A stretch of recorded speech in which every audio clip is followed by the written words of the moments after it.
वीरधर्मोऽस्तु मङ्गलम् वीरधर्मोऽस्तु मङ्गलम्। धर्मानुरागी महानुभाव, जैन धर्म अत्यंत प्राचीन धर्म है और इसके साथ साथ अत्यंत सरल धर्म है। प्राचीन तो है ही है, क्योंकि सत्य और अहिंसा जो है ये प्राचीन है।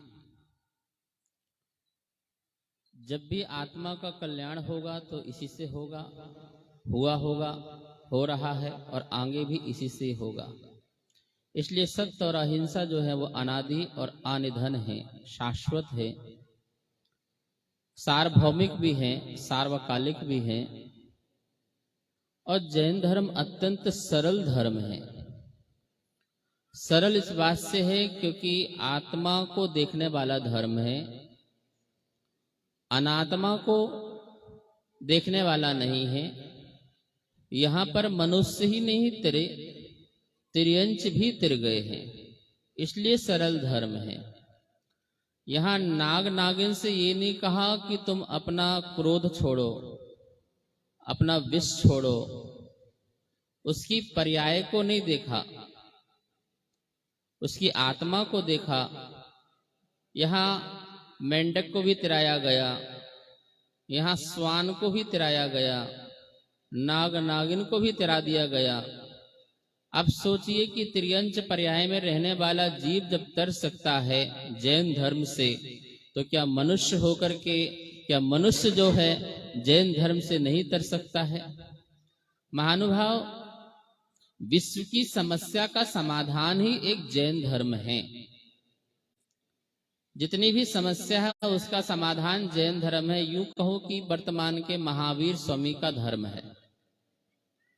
दुनिया के सामने ही दो विकल्प हैं, महावीर या महाविनाश। महाविनाश समस्या है, महावीर उसके समाधान है, समाधान है। यदि दुनिया महावीर को स्वीकार करती है, जैनिज्म को स्वीकार करती है, जैन धर्म को स्वीकार करती है, तो निश्चित ही समस्त समस्याओं का समाधान हो सकता है।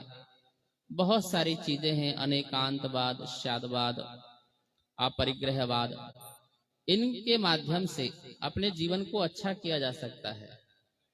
आत्मा में अहिंसा की प्रतिष्ठा, ज्ञान में अनेकांतवाद, वाणी में स्यादवाद और जीवन में अपरिग्रह, ये यदि हमारे जीवन में उतरते हैं, प्रत्येक प्राणी मात्र में उतरते हैं, तो नियम से वर्तमान के भी दुख दूर होंगे और आगामी काल भी जो है दुख की संतति हमारी नष्ट हो जाएगी। इसलिए इस अत्यंत सरल जैन धर्म को अपनाना चाहिए। ये जो मंच में बैठे हुए हैं ये अत्यंत सरल धर्म को स्वीकार करके बैठे हुए हैं। कपड़ा खरीदना बहुत कठिन काम है, कपड़ा धोना, कपड़ा संवारना, पैसा कमाना और पैसे को इकट्ठा करना, सोचना, संचय करना कितना कठिन काम है और छोड़ना कितना सरल काम है। तुम दोनों हाथ से कमाते हो और एक हाथ से खाते हो, और ये दोनों हाथ से नहीं कमाते हो, दोनों हाथ से खाते हैं। बताइए कितना सरल है, बिल्कुल सहज है, नैसर्गिक है, स्वाभाविक है, शील है, प्रगति है। ये जैन धर्म बिल्कुल नेचुरल है, किसी प्रकार का कुछ करना ही नहीं है। तुम जैसे हो तुम वैसे बन जाओ बस। ऐसा सरल धर्म को पाकर के कोई कहे कि ये बड़ा कठिन धर्म है, मेरे को लगता है कि इसका प्रस्तुतिकरण कठिन कर दिया गया है। झूठ बोलना बड़ा कठिन है, सत्य बोलना कितना सरल है। वो पत्नी पूछती है कहाँ हो, फोन लगा करके पति को, तो क्या हुआ, झूठ बोल दिया तो क्या होगा?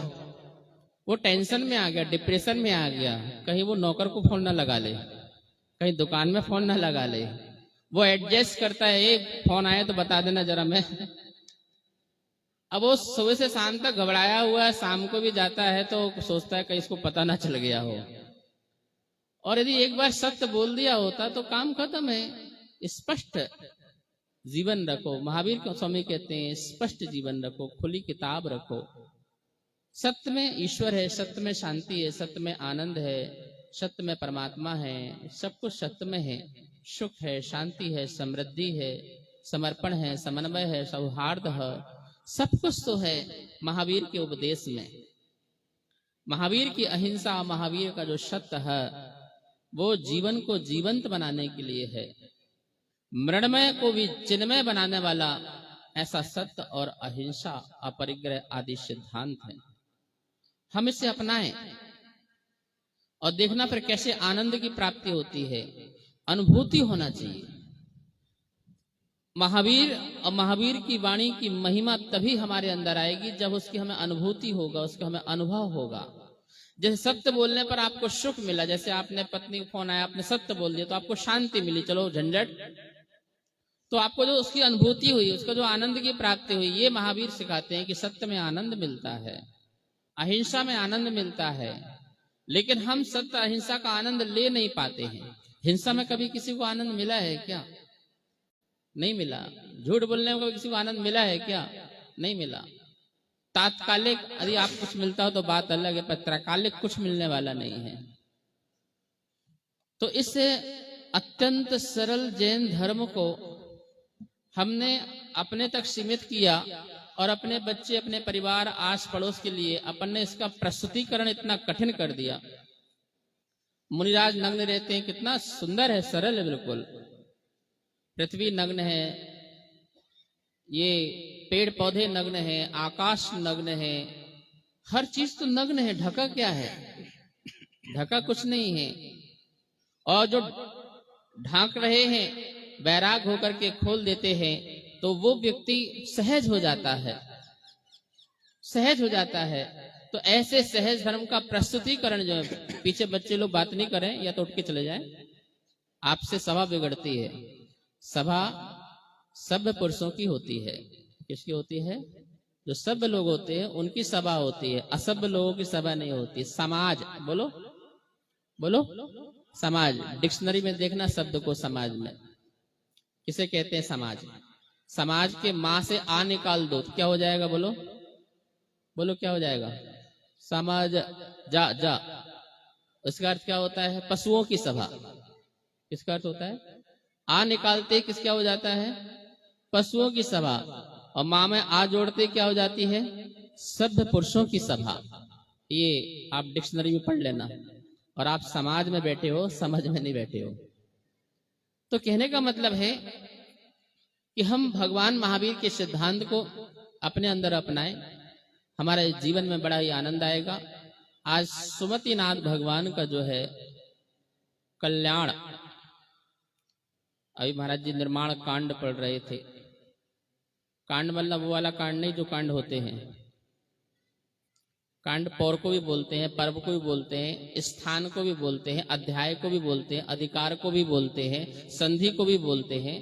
बहुत सारे इसके शब्द होते हैं। निर्माण स्थान, निर्माण कांड मतलब क्या हो गया?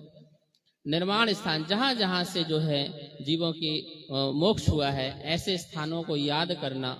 और आज अपन ने सुमतिनाथ भगवान का कल्याणक मनाया तो उसमें सब भगवानों को याद किया, सब मुनिराजों को याद किया, कहां कहां से उनका मोक्ष हुआ। बोले सुमति, बोलो कौन से भगवान का है? हाँ, तो सुमति नहीं होगी, सम्यक मति नहीं होगी, यथार्थ मति नहीं होगी और सच्ची मति नहीं होगी तो सम्यक दर्शन नहीं होगा। मति तो कुमति भी है, मति तो कुमति भी होती है, उसमें क्षयोसम होता है। और वो कुमति वाला भी साहित्य लिख देता है, कुमति वाला भी बड़ा रिसर्च कर लेता है। क्षयोपम से कुछ नहीं होता। क्षयोपम तो अभव्य जीव को भी हो जाता है। वो भी जो है 11 अंग और 10 पूर्व का जो है पाठी हो सकता है, अभव्य जीव भी हो सकता है, मिथ्या दृष्टि भी हो सकता है, उसकी भी मति अच्छी हो सकती है, पर सुमति हो ऐसा जरूरी नहीं है। सुमति के लिए सम्यक मति होना जरूरी है। उसके लिए सम्यक देशना की प्राप्ति होना जरूरी है, सम्यक देशना मिलना जरूरी है, सम्यक गुरुओं का सानिध्य मिलना जरूरी है, तभी उसकी सुमति होती है। और सुमति होते ही सम्यक दर्शन होता है। क्या होता है? क्या होता है बोलो? हाँ, जैनों में सबसे पहले नियम क्या है? देव दर्शन। बोलो। हाँ, ऐसे करो हाथ, ऐसे करो, बोलो देव दर्शन। हाँ, पहले भगवान को देव क्या करो। पहले क्या होता है, भक्त क्या करता है, बच्चे से बोलते हैं जाओ पेपर दर्शन करके आओ, पेपर में पास हो जाओगे, काम ठीक हो जाएगा, महाराज जी से आशीर्वाद लेके आओ। पहले देव दर्शन। क्या होता है? पहले देव। सबसे पहले अनादि मिथ्या दृष्टि को ही सिखाया जाएगा। छत्र अर्पण करने से ये होगा, चमर चढ़ाने से ये होगा, दान देने से ये होगा, इस फल बताया जाएगा, सारा फल बताया जाएगा। पहले फल बताएंगे तभी तो आएगा वो। पहले गिफ्ट दो फिर बाद में लिफ्ट दो, तो ये किया जाएगा। सुधा सब में आ रहा है ना तुम्हें? हाँ, तो ये देव दर्शन पहले क्या होता है? देव दर्शन। जब उसको देव का महत्व पता चलता है, फिर देव दर्शन नहीं होता है, फिर जिन दर्शन होता है। क्या होता है? जिनकी महिमा आती है, जिन्होंने इंद्रियों को जीता, जिन्होंने विषयों को जीता, जिन्होंने कर्मों को जीता, अपने आप को जीता, वो जो विश्व विजेता नहीं, जो आत्म विजेता बना हुआ है, ऐसा जो है वो जिन है। तो देव दर्शन करते करते जिन दर्शन होता है। क्या होता है बोलो? देव दर्शन किया, फिर जिन दर्शन किया, और जिन दर्शन के बाद ओहो प्रभु जैसे आप हो वैसे मैं हूं, तो निज दर्शन होता है। क्या होता है? पहला देव दर्शन, फिर जिन दर्शन, और फिर निज दर्शन। और जैसे ही निज दर्शन हुआ तभी सम्यक दर्शन हो जाता है। क्या होता है? सम्यक दर्शन हो जाता है, भेद ज्ञान हो जाता है। ध्यान रखना, भेद ज्ञान और भेद विज्ञान दोनों में बहुत अंतर है। सम्यक दृष्टि को भेद ज्ञान होता है। क्या होता है? मैं अलग हूं, शरीर अलग है, परद्रव्य अलग है, सौ द्रव्य, सौ पर का भेद ज्ञान होता है। क्या होता है? तो भेद ज्ञान के बल से सम्यक दर्शन हो जाता है। लेकिन आत्मा की जो अनुभूति होती है वो भेद विज्ञान से होती है, उसमें सम्यक चारित्र चाहिए, स्थिरता चाहिए।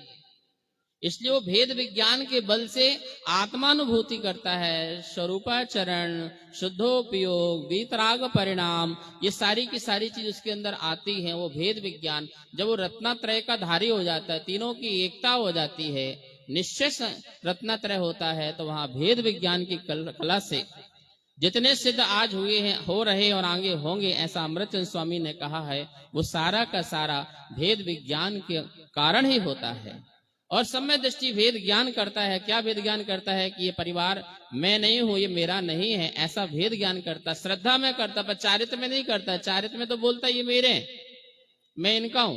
राग लगा हुआ है, द्वेष लगा हुआ है, राग द्वेष के बल से यह क्या क्या नहीं बोलता, मेरे मित्र बोलो, और मेरे शत्रु।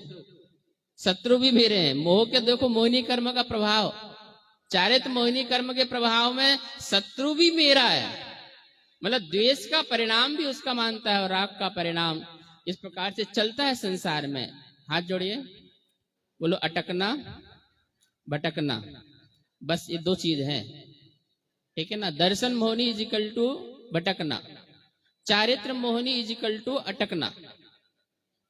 दर्शन मोहिनी मतलब भटकना, जिसको रास्ता ही नहीं पता है, भटक रहा है, मिथ्यात्म में भटक रहा है, मिथ्या धारणाओं में, गलत धारणाओं में, विषयों में सुख बुद्धि मानता है, पर में सुख बुद्धि मानता है, पर का कर्तापना, पर में एकत्वपना, पर में ममत्वपना, पर का भोक्तापना, विषयों में सुख बुद्धि, ये जो बात है, ये जो भटकना है दर्शन मोहिनी, क्या है ये? भटकना है। श्रद्धा ठीक होते ही, सुमति ठीक होते ही, जैसे ही मति सु हो गई तो भटकना बंद।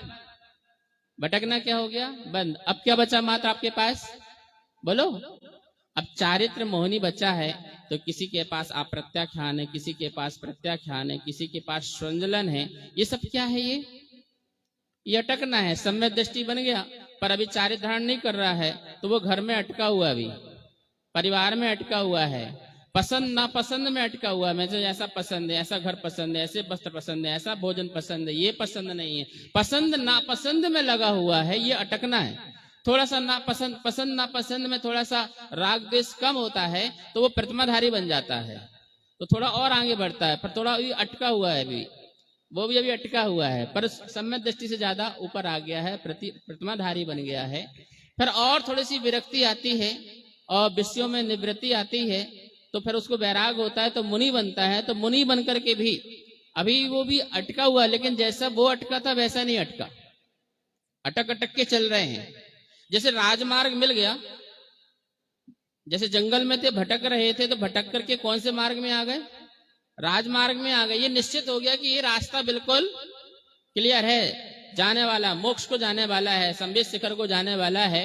तो अपन रास्ते में आके खड़े हो गए, ये भटकना बंद हो गया। अब कब चलोगे तुम्हारी मर्जी, कब तुम्हारा समय आएगा, उदय काल आएगा। अब उसको काल लब्धि कहो, होनहार कहो, भवितव्यता कहो, नियति कहो, और फिर उसमें आप निमित्त कहो, और आप उसमें स्वभाव कहो, काल कहो, ये सारे 5 समवाय कुछ भी लगाते रहो, वो सब आप कहो, वो सब सहयोग मिलेंगे। फिर आप क्या होंगे, चलना, फिर चलना प्रारंभ करेंगे। जो चलना है वो अटक अटक के चलना है। जैसे आप राजमार्ग में भी चलते हो तो ढाबा मिल गया तो क्या करते हो, और हल्दीराम मिल गया तो ओ हेल्दीराम, हल्दीराम मत बनो, हेल्दीराम बनो। क्या बनो, हेल्थी बनो। जैन फूड खाओ, बोलो जैन फूड खाओ, जंक फूड मत खाओ, कम खाओ, कूड़ा मत खाओ, इस बात का ध्यान रखना। तो रास्ते रास्ते में अटकते रहते हैं, क्या करते हैं, अटक अटक के चलते हैं। मॉल मिल गया तो थोड़ी खरीदारी कर ली, ठीक है ना, यहाँ मिलेगा तो रास्ते में जयपुर मिला तो कुछ ले लिया, ये ले लिया, ये अटकना है। और कोई जीव ऐसा है जो अटकता नहीं, सीधे सीधे फास्ट फास्ट जाकर के चला जाता है। तो ये चारित्र मोहिनी के बल से जीव अटक अटक करके मोक्ष मार्ग की ओर चलता है, और चल करके फिर एक समय ऐसा आता है, मुनिराज बन के रत्नात्रय धारण करके सीधे सिद्धत्व को प्राप्त हो जाता है। वो चारित्र मोहिनी का भी क्षय करके छायिक चारित्र को प्राप्त कर लेता है, और केवल ज्ञान प्राप्त करके सिद्ध अवस्था को प्राप्त कर लेता है। महानुभाव, सुमति हमें होने हैं, सुमति हो गया तो सब कुछ बढ़िया हो गया। अभी भगवान जिनेन्द्र भगवान की आराधना चल रही थी, अर्घ आप अर्पित कर रहे थे, इसका उद्देश्य पता चल जाए तो हमारा सुमति एकदम से स्पष्ट हो जाएगा। हाथ जोड़िए। भगवान की पूजा, भगवान की पूजा भगवान के लिए नहीं, भगवान बनने के लिए है। भगवान की आराधना भगवान के लिए नहीं, भगवान बनने के लिए। बस जैन धर्म में और अन्य धर्म में यही तो अंतर है। वहां पर भगवान की पूजा भगवान के लिए है, सारा प्रसाद भगवान के लिए, सब कुछ भगवान के लिए, क्योंकि वहां भगवान रुष्ट और तुष्ट होते हैं तो उन्हें संतुष्ट करना पड़ता है, इसलिए वो भगवान को मनाने में लगे हुए हैं। यहाँ भगवान को मनाने में नहीं लगे हुए हैं, अपनी आत्मा को भगवान बनाने के लिए लगे हुए हैं। हम देव शास्त्र गुरु का समागम लेते हैं भगवान बनने के लिए लेते हैं, क्योंकि हमारे भगवान ना रुष्ट होते हैं ना तुष्ट होते हैं और ना संतुष्ट होते हैं, वो वीतरागी हैं। और ऐसी वीतरागी मुद्रा की हम पूजा करके स्वयं भगवान बनना चाहते हैं। बस इतनी सी बात आ गई तो सुमति हो गई। क्या हो गई, सुमति हो गई। अनादि की भटकनी समाप्त हो गई कि हमारी चाबी किसी और के पास नहीं है, हमारी चाबी हमारे पास है, ऐसा महावीर स्वामी कहते हैं। सत इंद्रों के समक्ष समो शरण में गर्जना करते हुए महावीर स्वामी कहते हैं, मैं स्वयं भगवान हूं, अर्थात हर प्राणी जो है भगवान बन सकता है। ये छोटी मोटी घोषणा थोड़ी थी, ये बहुत बड़ा शंखनाद था, और इस बात को जिसने समझ लिया वो भगवान बन गया। महानुभाव, ऐसे भगवान महावीर स्वामी की दिव्य ध्वनि से बहुत सारे हमारे लिए उपदेश प्राप्त हैं, उन सबको अपने जीवन में अपनाएं। हमारे बीच में आचार्य सुनील सागर जी महाराज महावीर आदि सागर परंपरा से, जिन्होंने उस परंपरा को अनछुन्न बनाए रखे हैं, और दिल्ली जैसे स्थान पर जिसे लोग भोग प्रधान स्थान कहते हैं, लेकिन ये ऐसा नहीं है, ये भोग प्रधान नहीं, ये उपयोग प्रधान देश है। क्या है ये उपयोग है। ऐसा इसका उपयोग करो कि जिन शासन की बहुत सुंदर प्रभावना हो। तो ऐसे स्थान पर जो है आचार्य सुनील सागर जी महाराज जी आए हुए हैं। हम ही नहीं, पूरा दिल्ली जैन समाज वंदन करता है, अभिनंदन करता है, स्वागत करता है, सम्मान करता है और भक्ति करता है।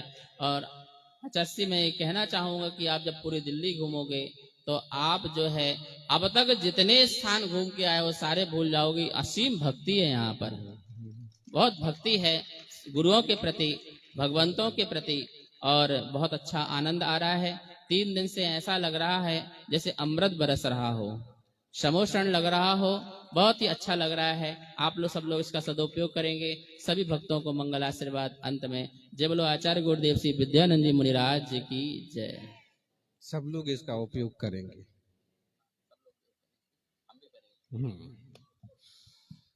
सौभाग्यशालियों, आज अपन यहाँ विचार जी हैं चक्रवर्ती भरतेश्वर और चारित्र चक्रवर्ती की छत्र छाया है। चारित्र चक्रवर्ती की संघ सेवा में समर्पित थे घासीराम पूनमचंद चौहरी प्रतापगढ़ के, और वहीं के हैं विश्वसेन ज्ञानचंद बिंदा। तो योग संयोग है कि आज अपन सुमतिनाथ भगवान के पंच कल्याणक पर यहाँ दिल्ली की राजधानी में बैठे हैं। प्रज्ञ सागर जी ने खूब अच्छी व्याख्या कर दी। मुझे लगता है कि अब सुमतिनाथ भगवान के नाम की इससे और अच्छी व्याख्या करने की, प्रभु का मोक्ष कल्याणक भी है, जन्म कल्याणक भी है और केवल ज्ञान कल्याणक भी है। तो हाथ जोड़ के स्मरण कर लें। ओम नमो जिनाणम, ओम नमो जिनाणम, ओम नमो जिनाणम। अन्वर्थ संज्ञा सुमतिर्मुनिस्त्वं स्वयं तमेन सुयुक्ति नीतम् यतस्य शेषेषु मतेषु नास्ति सर्वक्रियाकारक तत्व सिद्धि अनेकमेकं च तदेव तत्त्वं भेदान्वयज्ञानमिदं हि सत्यम् मृषोपचारोऽन्यतरस्य लोपे तच्छेष लोपोऽपि ततोऽनुपाक्षम् सतः कथञ्चित् तत्सत्य शक्तिः खेनास्ति पुष्पं तरुसुप्रसिद्धम् सर्वस्वभावाच्युतमप्रमाणम् स्वाभागविरुद्धं तव दृष्टितोऽन्यत् न सर्वथा नित्यमुदित्य पैति न च क्रियाकारकमत्र युक्तम् नैवा सतो जन्म सतो न नाशो दीपस्तमापुद्गर्भावतोऽस्ति विधिर्निषेधस्य कथञ्च दिष्टौ विवक्षया मुख्य गुणव्यवस्था इति प्रणैति सुमते स्तवेयम् मतिप्रवेकास्तोतोऽस्तु नाथ, मतिप्रवेकास्तोतोऽस्तु नाथ। सुमतिनाथ भगवान की जोर से। वर्तमान जिन शासन वर्धमान महावीर भगवान की, आचार्य श्री आदिसागर महाराज की, आचार्य महावीर कीर्ति जी महाराज की, तपस्वी सम्राट गुरुवर आचार्य श्री सन्मति सागर जी महाराज की, बोले परम पूज्य चक्रवर्ती विश्व हितंकर आचार्य भगवान श्री सुनील सागर जी गुरुदेव की। दुनिया के लोग भगवान की, देवताओं की पूजा करके देवताओं को मनाने में लगे हैं। दुनिया के लोग देवताओं की आराधना करके देवताओं को मनाने में लगे हैं, और जैन धर्म को जानने वाले भगवान की भक्ति करके खुद को भगवान बनाने में लगे हैं।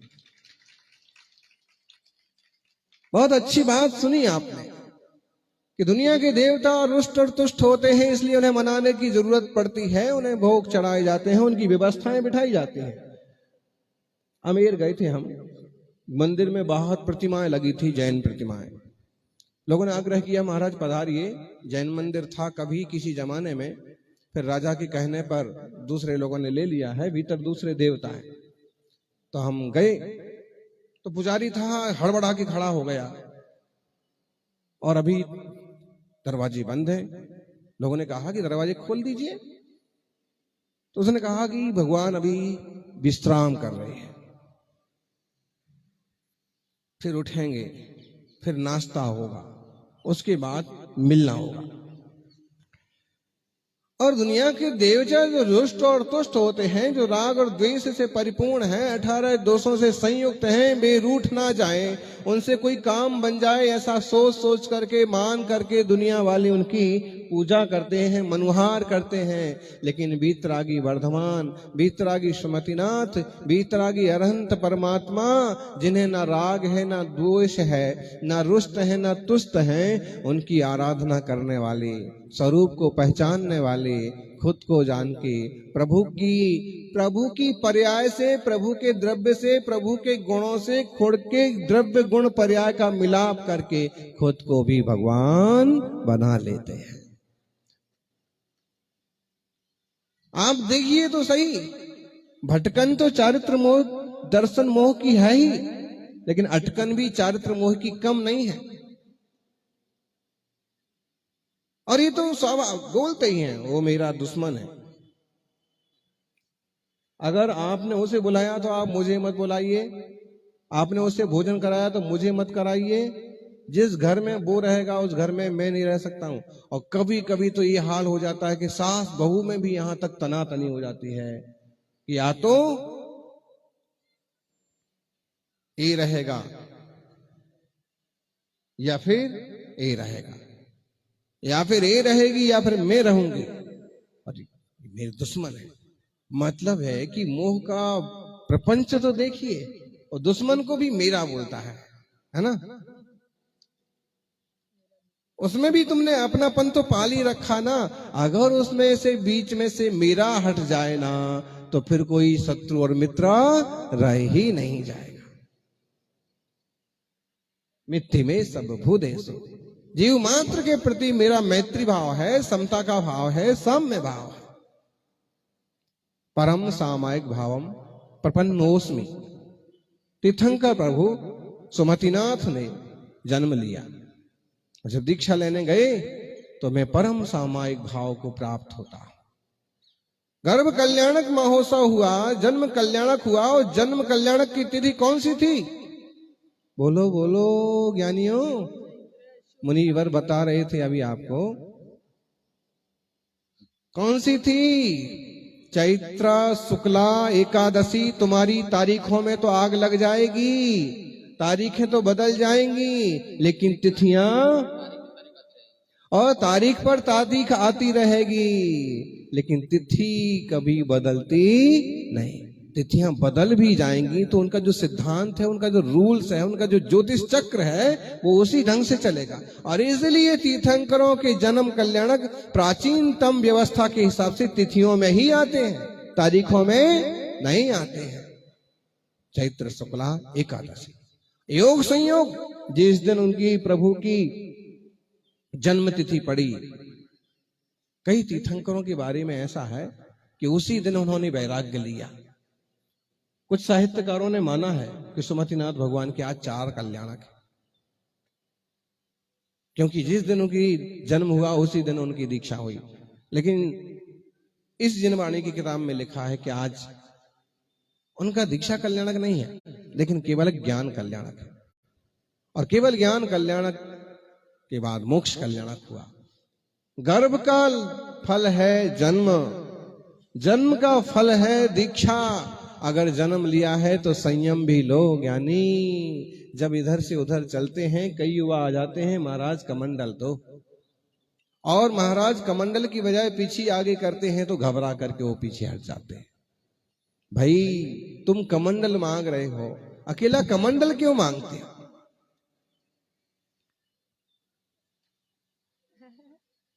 पीछे उठाने की भी हिम्मत पैदा करो, क्योंकि जन्म का फल तो अंततः दीक्षा ही है, संयम है।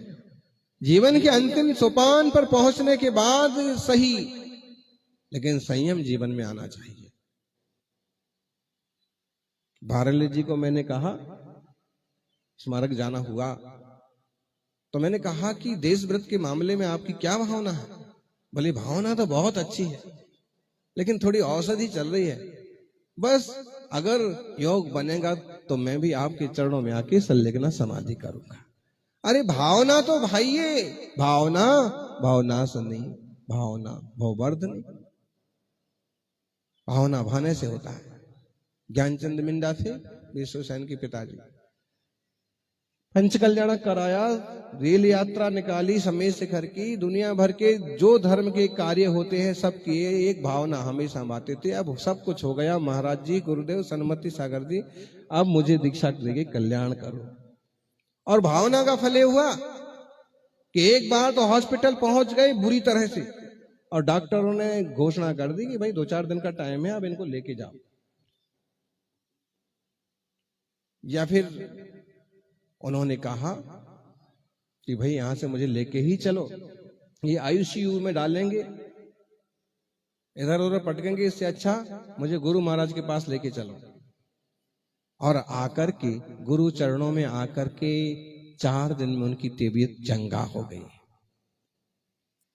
15 दिन बाद उनकी दीक्षा हो गई। 5 साल तक उनने तपस्या की और उत्तम समाधि साध ली। कितने बड़े परिवार में हैं आप, कितने छोटे परिवार से आप आए हैं, उसकी फिक्र मत कीजिए। क्योंकि अभी जैसे सुन रहे थे कि हम तो एकदम प्राकृतिक जीवन वाले लोग हैं, हमारे यहाँ परिग्रह से मूल्यांकन नहीं होता है जीव का, इंसान का। हमारे यहाँ तो परिणामों से मूल्यांकन होता है। बहुत सरल जिन शासन की परिभाषा, और जिन शासन वीर भगवान का है मंगलमय शासन वर्धमान हो, इस तरह का पुरुषार्थ अपने सबके जीवन में होना चाहिए। तो भगवान ने जन्म कल्याणक के दिन ही केवल ज्ञान पाया, घोर तप किया। सुमतिनाथ भगवान का जन्म कहां हुआ था? बोलो बोलो, आज बहुत फेमस है वो जगह। अयोध्या जी, अवधपुरी, साकेत, अपराजिता,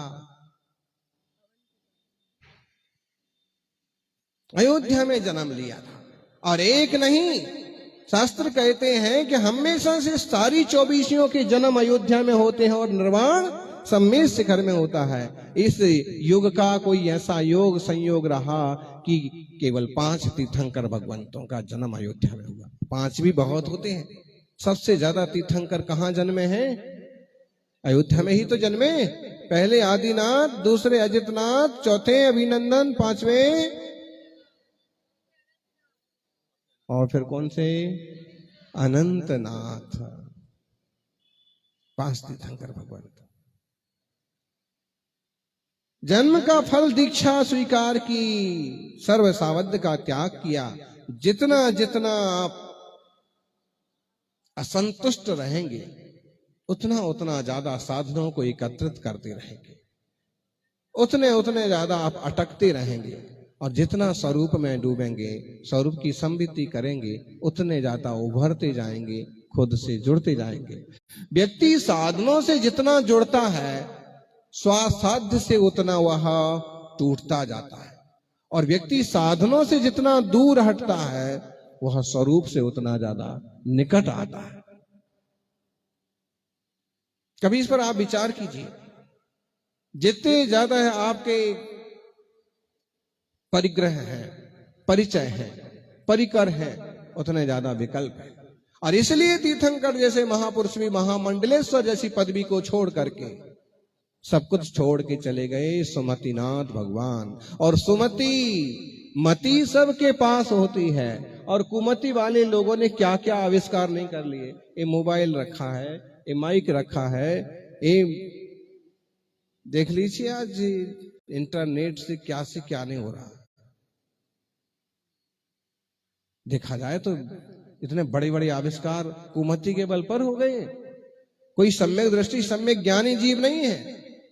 जब ऐसे कहा जाता है कि महावीर स्वामी ने तो ये सारा पहले ही देख लिया था, जान लिया था। जो जैन शासन में कर्णानुयोग के फिजिक्स के शास्त्र हैं, केमिस्ट्री के शास्त्र हैं, उनमें ये सारी व्याख्याएं पहले आ गई। तो कोई प्रश्न करता है नई पीढ़ी वाला कि महाराज जी आप कहते हो महावीर सर्वज्ञ थे, तो उन्होंने तभी मोबाइल क्यों नहीं बनाया? प्रश्न हो सकता है ना। तभी उन्होंने बढ़िया ऐसी गाड़ी के आविष्कार क्यों नहीं कर दिए, हवाई जहाज का आविष्कार? क्योंकि महावीर साधनों के पक्ष में नहीं थे, महावीर स्वामी साधना के पक्ष में थे। परावलंबन से जो आने वाला सुख और शांति है, बहुत बहुत टेम्परेरी होगी। स्वावलंबन से जो आनंद पैदा होगा स्थायी होगा, शाश्वत होगा। साधन टूटता है, इंसान टूट जाता है। पत्नी रूठती है, इंसान रूठ जाता है, परेशान हो जाता है। लेकिन जो स्वयं में डूबे हैं, स्वयं की ओर मुड़े हुए हैं, उन्हें कोई फर्क नहीं पड़ता, कुछ भी हो जाओ। सौभाग्यशालियों, अंतर्मुख होने का ये मार्ग है। जो स्वरूप में मस्त है वो बाहर की मस्ती नहीं करता। जो स्वरूप में मस्त है, स्वरूप समझ में आया? बोलो युवाओं, स्वरूप मतलब स्वयं का रूप, अपना ज्ञान घन चैतन्य आत्मा। जो अभी सुन रहे थे, वेद विज्ञानतः सिद्धा सिद्धा ये किल के चना अस्सैव भावतो बद्धा बद्धा ये किल के चना। वेद विज्ञान से सिद्ध हुए हैं आज तक जो कोई भी सिद्ध हुए हैं। भेद विज्ञान करिए, भेद ज्ञान करिए। भेद ज्ञान तो सम्य दृष्टि को भी हो सकता है। सौ को सौ पर को पर जान, चारित्र में आ पाए ना आ पाए, दर्शन में तो आ ही जाना चाहिए। तो वेद विज्ञान की कला सीखिए। जो स्वरूप में मस्त है वो बाहर की मस्ती नहीं करता। क्या मुनिराज स्वरूप में मस्त हैं, ध्यान में बैठे हैं, आंख बंद करके बैठे हैं, उन्हें बाहर की कोई मस्ती अच्छी नहीं लगती। जो स्वरूप में मस्त है वो बाहर की कोई मस्ती नहीं करता। और जैन धर्म जबरदस्त है, लेकिन किसी से जबरदस्ती नहीं करता। जैन धर्म तो जबरदस्त धर्म है, बहुत सरल और सुंदर, और लेकिन पता नहीं इसको किस रूप से व्याख्यात करके इसकी कठिनाइयां पेश कर दी गई। अहिंसक रहना सरल है, सत्यवादी होना सरल है, और लंबी व्याख्या के साथ आपने उसका मार्गदर्शन लिया है। मैं तो सोचा करता था कभी कि विद्यानंद महाराज चले गए, अब उस ढंग से जो राजनैतिक राजधानी देश के स्तर पर कार्य हो रहे थे,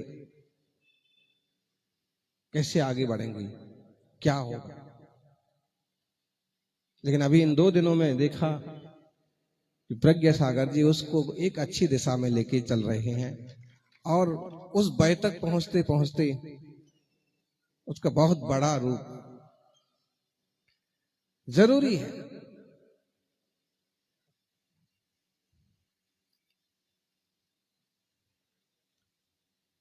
मुनि राजों का, गुरुजनों का आत्म कल्याण तो लक्ष्य है ही, लेकिन उनके साथ और भी बातें होती हैं। खासकर जो आचार्य होते हैं वो खुद तो पंचाचार परायण होती ही है, और पंचाचार के साथ साथ शिष्य समुदाय का भी पालन करना होता है। इसके अलावा देखा जाए तो समाज की भी जिम्मेदारी किसी ना किसी रूप में गुरुओं के कंधों पर होती है। माना कि वो वीतरागी हैं, लेकिन सजेशन देना, मार्गदर्शन देना, और उस समाज को उच्च स्तरीय समाज के रूप में आगे आगे बढ़ाते जाना, और बड़े से बड़े लोगों को जिन शासन के लिए प्रेरित और प्रभावित करना। आत्म प्रभाव नहीं हो, रत्नत्रय तेजसा सततमेव दान तपो जिन पूजा विद्यातिशय जिन धर्मा। आचार्य अमृत चंद्र जैसे वीतरागी संत साधका और सीधा साधा संदेश देते हैं कि भाई ठीक है, आत्मा तो प्रभाव नहीं है ही रत्नत्रय से, वो तो करना ही है। उसी के लिए तो साधु बने कि मेरी आत्मा का जो रत्नत्रय स्वभाव है वह सहजता से, शक्ति से व्यक्ति रूप में आ जाए। आत्म प्रभाव नहीं रत्नत्रय तेजसा सततमेव। रत्नत्रय के तेज से अपनी आत्मा हमेशा प्रभावित करने योग्य है, आत्मा की भावना करने योग्य है, और यूं ध्यान करके वृक्ष तले बैठ करके निरंतर स्वरूप में डूबने योग्य है, करना चाहिए। लेकिन फिर भी ध्यान रखिए, इस बात का भी ध्यान रखिए, दान तपो जिन पूजा, इन संसाधनों को भी अपनाइए, आप अच्छे दान कर सकते हैं, दान करिए। मुनिराजों के लिए आहार दान, मुनिराज और कुछ नहीं लेंगे। साधर्मी जनों के लिए औषधि, अभय दान, शास्त्र दान, शिक्षा दान, स्कूल और औषधालय खुलवाना दान, तप भी कर सकते हैं। बड़े बड़े तप करने वाले भी श्रावक श्राविका भी निकल पड़ते हैं। मुनिराज तो करते ही हैं, करना ही चाहिए। तपस्वी सम्राट, तपस्या के कारण से ही तपस्वी सम्राट कहलाए, विद्या के कारण से विद्यानंद कहलाए, विद्यासागर कहलाए। तो ये जिन शासन की परिपाटी की प्रभावना की परिपाटी, दान, तपो, जिन पूजा, बड़ी बड़ी जिन पूजाएं करवाना, अपने व्यक्तिगत स्तर पर भी बड़े आनंद से उल्लास से पूजन करना। दान, तपो, जिन पूजा, विद्यातिशयश्च, और विद्याओं के अतिशय के द्वारा अपने ज्ञान से, वक्तृत्व कला से, रिद्धियों से, सिद्धियों से जिन शासन की प्रभावना करना। क्योंकि इस अद्भुत शासन की जितनी प्रभावना होगी उतने जन जन इससे जुड़ेंगे, और जितने जन जन इससे जुड़ेंगे उतने जीवों का कल्याण होगा। जो इससे जुड़ेगा वो भावसागर तरेगा। इसलिए अपन खुद समर्पित होकर के इस मंगलमय शासन की आराधना करें। मुनि भगवान सुमतिनाथ स्वामी केवल ज्ञान होने के बाद मूक केवली नहीं बन गए हैं, चुप नहीं बैठे हैं। ऐसा नहीं किया है कि घातिया कर्म नष्ट हो गए और अब तो मैं भव के पार गया। भवि भागनी बची जो से जोगे बसाए, और उन्होंने दिव्य ध्वनि से सारे देश में आत्म कल्याण की, पर कल्याण की, आत्महित की गंगा बहाई। अनेकांतवाद का डंका बजाया, एकांतवाद को खत्म किया, और उन्होंने कहा कि वस्तु सर्वथा सतरूप नहीं है, सर्वथा असत रूप नहीं है। कथंचित सतरूप है, कथंचित असत रूप है। उत्पाद्य द्रव्युक्तम सत विधिर निषेधश्च कथंचिदिष्टो विवक्ष्या मुख्य गुण व्यवस्था इति प्रणीति सुमते स्तवेयम मति प्रवेका। हे भगवान सुमतिनाथ, विधि और निषेध की जो व्याख्या आपने की और लोक को जो सन्मार्ग दिखाया, वह अनेकांत और श्यारवाद का मार्ग जन जन के लिए हितकारी है। हम सभी ऐसे मंगलमय शासन की शरण में हैं और निरंतर सुमतिनाथ भगवान से सुमति की प्रार्थना करें। केवल ज्ञान के बाद, जन जन के उपदेश के बाद, दीर्घ काल तक प्रभाव न करने के बाद भगवान पहुंचे संभेद शिखर के अविचल कोट पर, योग निरोध किया और मोक्ष प्राप्त हो गया। घातिया नस गए थे, अघातिया भी नस गए और भगवान सिद्ध हो गए। जय बोलिए सुमतिनाथ भगवान की। बोले परम पूज्य आचार्य भगवान श्री सुनील सागर जी गुरुदेव